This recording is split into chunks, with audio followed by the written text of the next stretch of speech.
panel of judges, accurate timekeeper, my co-debaters, and my ever-listening audience. Good day to you all. My name is Udaba Confidence. I come before you to speak on the topic which states, is increasing minimum wage the solution to Nigeria's problem of hiking prices of goods? Before I proceed, I would like to define the keyword, which is minimum wage. Minimum wage is the lowest price paid by an employer, either by contract or by law. Here are some points to back up my topic.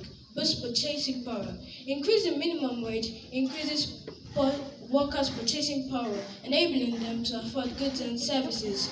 Reduces income inequality. A higher minimum wage reduces the gap between the rich and poor, promoting economic fairness, stimulates economic growth. Increased consumer spending driven by a higher minimum wage can stimulate economic growth, encourages productivity. A higher wage can motivate workers to be more productive, leading to improved product quality and service delivery, reduces poverty. A higher wage reduces poverty, reducing the poverty rate in the country, increases government revenue. As workers earn more, they pay more taxes, generating additional revenue for the government.